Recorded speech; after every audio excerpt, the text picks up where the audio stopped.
La main noire. Il était une fois un pauvre homme qui n'avait pour tout bien qu'un âne gris et 3 belles filles. Il gagnait sa vie et la leur en allant chaque jour chercher à la montagne voisine de l'eau qu'il revendait ensuite. Mais à ce régime-là, il jeûnait et faisait souvent carême, bien plus souvent qu'il n'est prescrit dans le calendrier.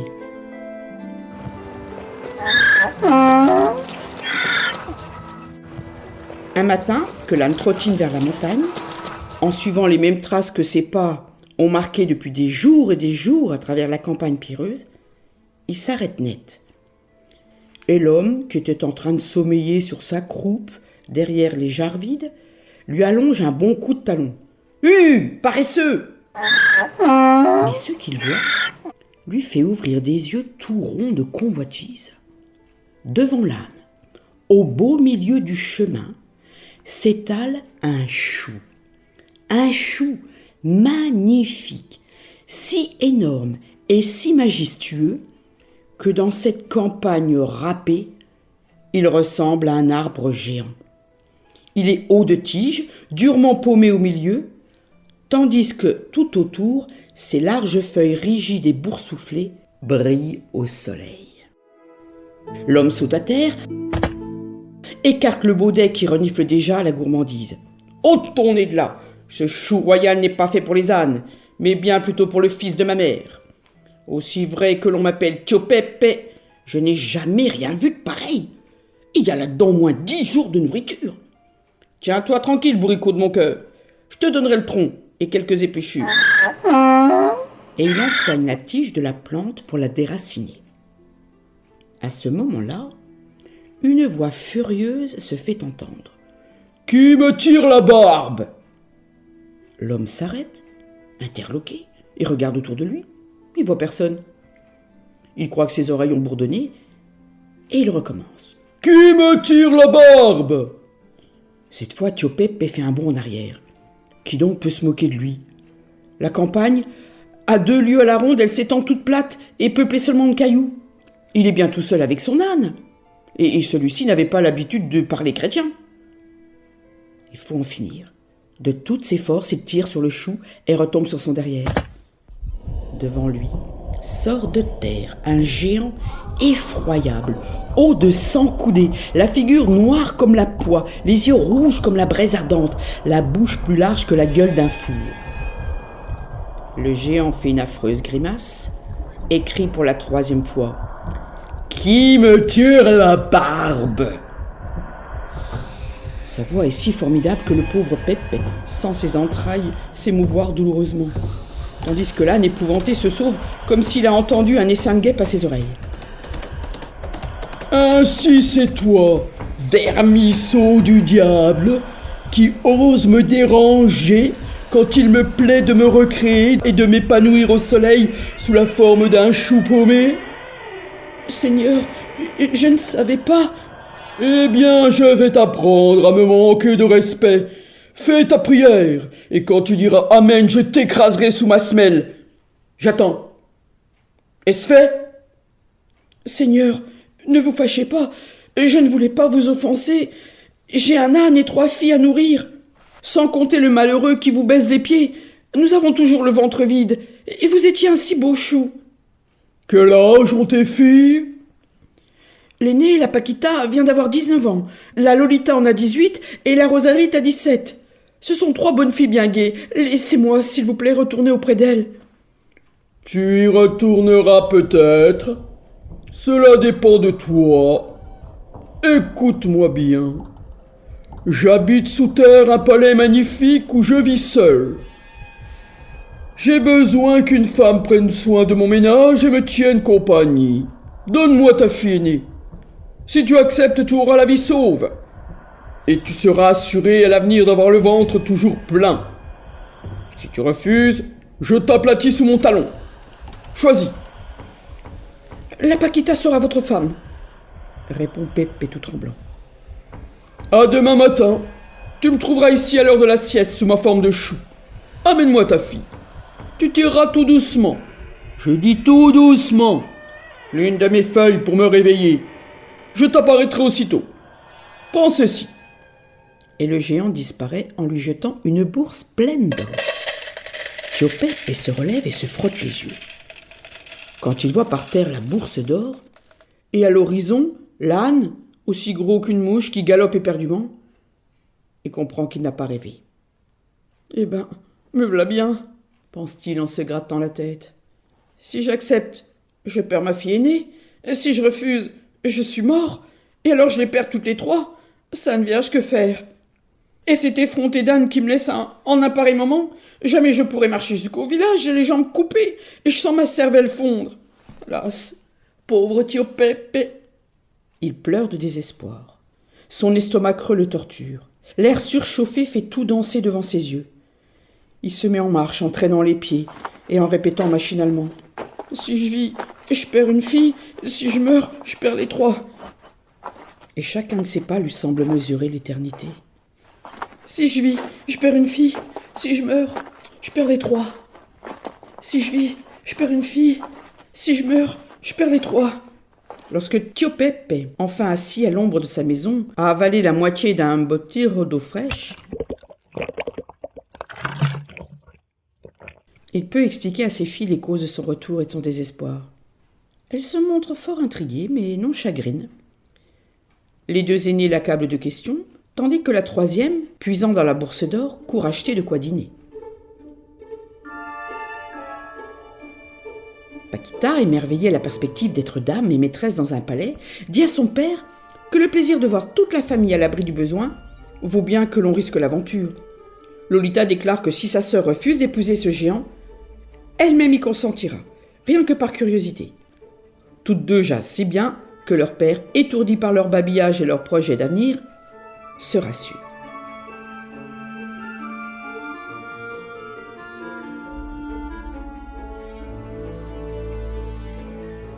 Lorsqu'il a bien déjeuné, il commence à voir tout en rose. « Ah, les femmes sont si malignes, » pense le bon Pépé, « qu'elles ont 1000 moyens de se tirer d'affaire. Celle-ci pourrait bien mener son redoutable époux par le bout du nez. Du reste, ce géant n'a pas l'air si mauvais, puisqu'il nous a donné de l'or, et que nous venons de faire grâce à lui un déjeuner sans pareil. »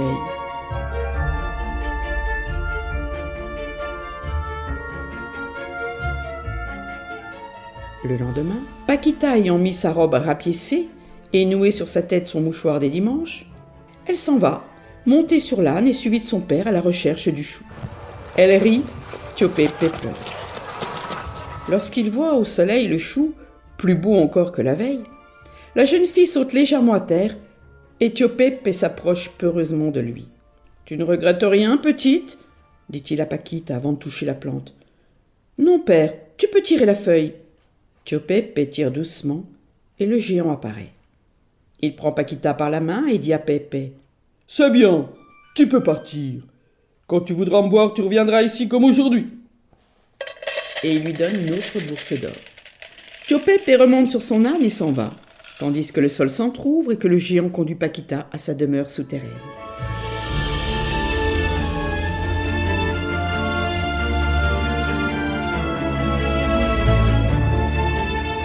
C'est un palais immense, dont les salles, soutenues par des colonnes de marbre, sont sculptées, peintes ou dorées du haut en bas.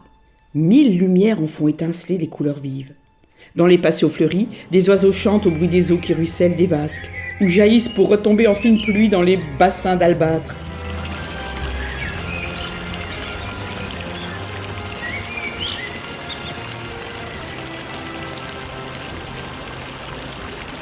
Paquita, étonnée de tant de splendeur, n'ose ni remuer, ni parler.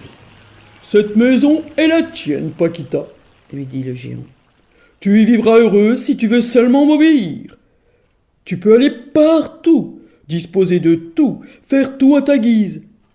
Mais n'ouvre jamais cette porte d'or que tu vois au fond de cette salle, car il t'arriverait malheur. Je vais m'absenter jusqu'à ce soir. Si tu désires une chose, quelle qu'elle soit, demande-la à voix haute, et tu seras immédiatement servi. Ne t'étonne de rien. Nul ici ne te fera de mal, si ce n'est toi-même en me désobéissant. »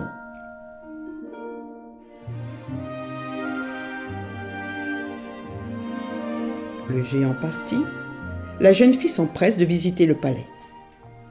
Elle entre dans une chambre où un grand miroir d'argent poli lui renvoie son image. Elle y voit ses espadrilles de cordes, sa pauvre robe effilochée. « Comme je voudrais être bien habillée !» dit-elle avec un soupir. Aussitôt, une main noire apporte devant elle des robes de toutes les couleurs.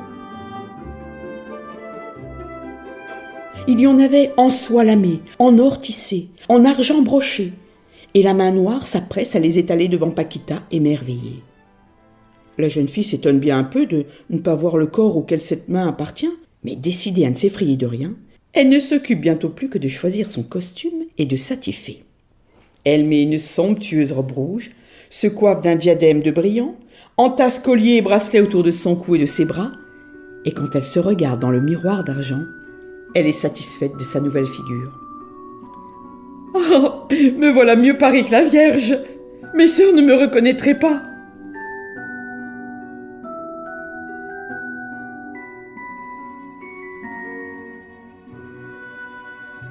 La pensée de n'avoir personne pour l'admirer gâte un peu son plaisir.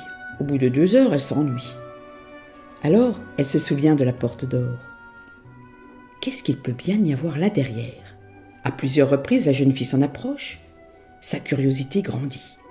À la fin, elle n'y tient plus. « Bon, nul ne le saura. Je vais seulement entrouvrir la porte. » Mais elle pousse un cri de terreur.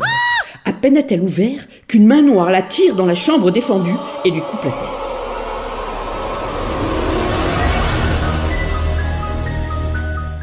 Le lendemain, Chopepe vient respectueusement tirer le chou par une de ses feuilles. Le géant paraît. « Que me veux-tu » ? « Je viens savoir comment va ma fille. »« Elle s'ennuie d'être seule et réclame sa sœur. Amène Lolita demain.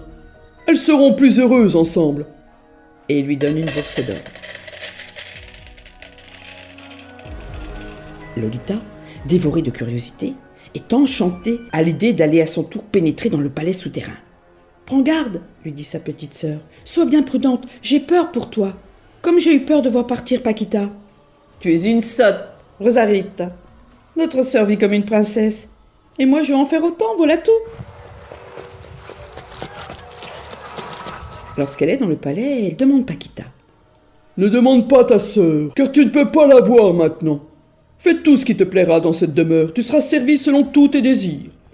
Mais n'ouvre pas la porte d'or que tu vois au fond de la salle, car il t'arriverait malheur. » Et il part.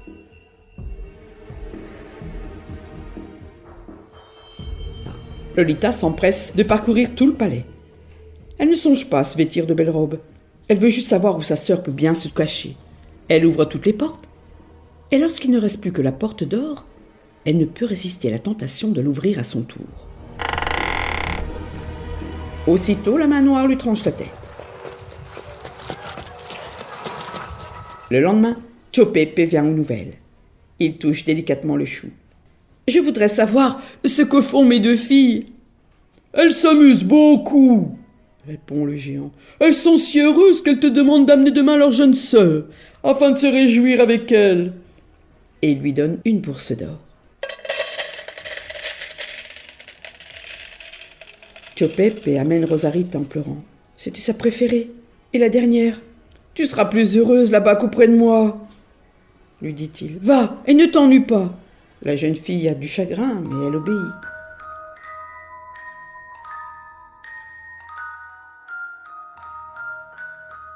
Lorsqu'elle est installée dans le palais, le géant lui parle avec beaucoup de douceur. Il a pris de ne pas chercher ses sœurs et de ne pas ouvrir la porte d'or. « Je vous obéirai, » dit la jeune fille, « même si j'ai beaucoup de peine à l'idée que je ne verrai pas mes sœurs. »« Tu les reverras un jour, je te le promets, » lui dit le géant. « Mais en attendant, obéis-moi aveuglément si tu ne veux pas qu'il t'arrive malheur. Adieu, je te laisse seule jusqu'au soir. » Rosarita est sage et prudente. Elle se promet d'attendre docilement. Comme ses sœurs, elle visite le palais, mais sans même penser à ouvrir la porte défendue. Quand elle a faim, la main noire lui sert un repas délicieux. Devant les belles robes, elle se dit qu'elle ferait bien de se parer un peu afin d'être plus digne de cette splendide demeure. Elle choisit une simple robe de soie blanche qu'elle attache avec une ceinture d'argent. Elle s'amuse à se chausser de petits souliers blancs, met un œillet dans ses cheveux et dit « Je voudrais bien travailler maintenant en attendant le maître. » Aussitôt, la main noire lui apporte une corbeille de soie et d'étoffes variées, des ciseaux d'acier et un dé en or, et la jeune fille commence à coudre.